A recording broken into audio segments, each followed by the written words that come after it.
Today we will be learning 12 mitzvot, all relating to idol worship. In order for that to be free choice in the world, so God created evil. Evil in the world around us and evil in the heart of every person, which is referred to as the Yetzer Hara, the evil inclination. And God gave both of these evils power to be able to lure the person astray. That is why there are prohibitions not just on idol worship itself, but also prohibitions on the precautions and fences that were put into place to prevent someone from worshiping idols. It's worthwhile to note that the Talmud in Tractate Yoma, page 69b, tells us that it used to be that the temptation and desire for idol worship was very strong.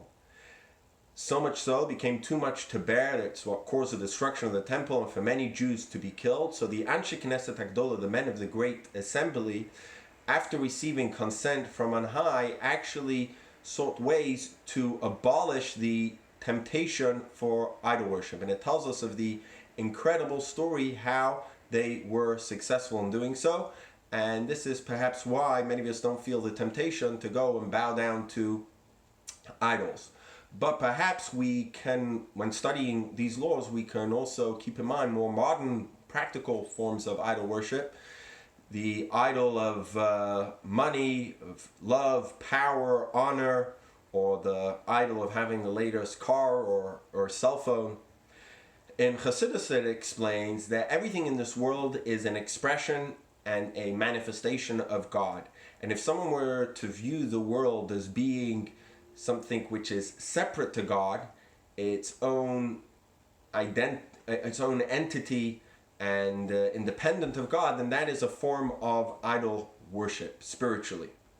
And that is why the Alter Rebbe explains in Tanya that really any sin spiritually is a form of idol worship, because what the person is saying when he commits a sin is that there's not just God's way, there's also me, and I have the power to do something other than what God desires. And now we will proceed with the list of 12. The first one is not to research or study the ways of the idols. This prohibition also includes not gazing upon the image of idols. Number 2 is not to entertain or dwell upon any thoughts which are contrary to the Torah. The Sifri tells us on the words which are the source of this prohibition from the third portion of the Shema, you should not go astray after your hearts or after your eyes. So the Sifri tells us after your heart, that refers to thoughts of heresy, and after your eyes, that refers to thoughts of immoral behavior. Number 3 is not to curse God. Number 4 is not to worship any idols in the unique way in which it is worshipped. For example, not to release body waste on the Pa'or, and not to throw stones on the idol known as the Markulis, even if the one doing so is not having intent to worship the idol in this form, but since it's the normal way how it's worshipped, one would be transgressing this prohibition.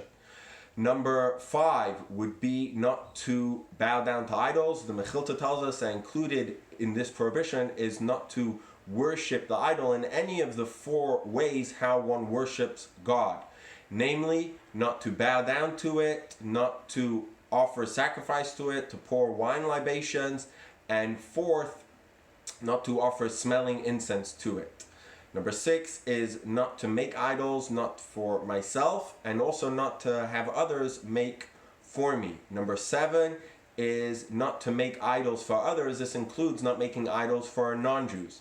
Number 8, in order to prevent someone from entertaining the thought that images have certain powers themselves, so one is not allowed to create images in the forms of a person. Number 9 is not to be a mediach, which means to convince many people to worship idols. The last 3, 10, 11, and 12 are all with regards to what's known as Ir Hanidachas, a city in which the majority of the population were led to worship idols. So they are, the first one is actually the only positive commandment for today, which is to kill the inhabitants of the city and to burn and destroy all its contents.